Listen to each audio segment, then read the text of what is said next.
আসসালামু আলাইকুম Imran, welcome back to my channel. Ramzan মাসে সবচেয়ে কমন একটি ইফতার আইটেম হচ্ছে পেঁয়াজু। আর এই পেঁয়াজু ছাড়া যেন টেবিল একদমই ফাঁকা। আর এই পেঁয়াজু কীভাবে সবচেয়ে বেশি টেস্টি এবং সবচেয়ে বেশি মচমচে করে বানানো যায় সেই রেসিপিটা আপনাদের সাথে শেয়ার করব।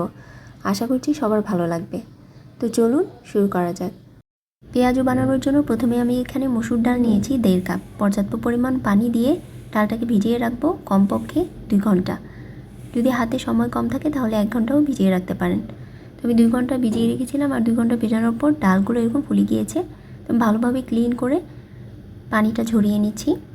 তারপর এটাকে আমি শিলপাটায় বেটে নেব। অনেকেই আছেন এই ডালটাকে ব্লেন্ডারে পিষে নেন, তবে শিলপাটায় যদি এভাবে বাটা হয় তাহলে পেঁয়াজুটা খেতে অনেক বেশি টেস্ট হয়, অনেক বেশি মচমচে হয়। তো ডাল বাটার সময় আমি 4 থেকে 5টা গোলমরিচ দিয়েছিলাম, এতে সুন্দর একটা ফ্লেভার হবে। তো এরকম আধা বাটা করে আমি ডালটা বেটে নেব।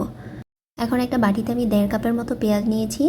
ডাল যতটুকু হবে তার অর্ধেক পেঁয়াজ হবে, তাহলে পেঁয়াজুটা খেতে অনেক বেশি ভালো লাগবে। 1/4 কাপ নিয়েছি কাঁচামরিচ, স্বাদ মতো লবণ, হাফ চামচ হলুদের গুঁড়া, 1 চা চামচ মরিচের গুঁড়া, 1 চামচ জিরার গুঁড়া, আদা রসুন বাটা নিয়েছি 1 চামচ করে, ফ্রেশ ধনিয়া পাতা নিয়েছি, আর এখানে দিয়েছি 1 চামচ বেকিং পাউডার। অবশ্যই এখানে বেকিং পাউডারটা দেওয়ার চেষ্টা করবেন।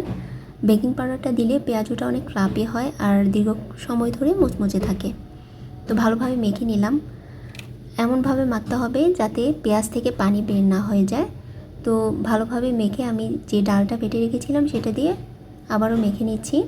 তো এরকম গোল বা চ্যাপটা শেপ করে পেঁয়াজুটা বানিয়ে নিতে পারেন। তো আমি এরকম ছোট ছোট করে গোল গোল করে পেঁয়াজুটা বানিয়ে নেব। পর্যাপ্ত পরিমাণ তেল চুলায় গরম করে নিলাম। এখন একটা একটা করে পেঁয়াজু দিয়ে দিচ্ছি। পেঁয়াজুটা যখন দিবেন তখন চুলার আঁচটা হাই হিটে থাকবে। সবগুলো পেঁয়াজু দেওয়ার পর চুলার আঁচটা মাঝারি আঁচে রেখে আমি পেঁয়াজুটা ভেজে নেব।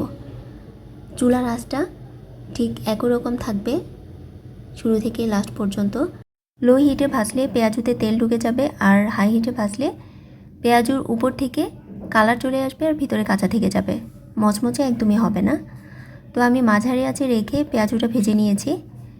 পেঁয়াজুটা সুন্দরভাবে 2 পাশ গোল্ডেন ব্রাউন কালার চলে আসলে আমি তেল ছড়িয়ে একটা স্ট্রেনারে উঠিয়ে নেব। এই তো রেডি হয়ে গেল আমার সবগুলো পেঁয়াজু। শিলপাটা বেটে পেঁয়াজু তৈরি করলে পেঁয়াজুর স্বাদই একদম অন্যরকম হয়, যেটা কিনা ব্লেন্ডারে তৈরি করলে হয় না।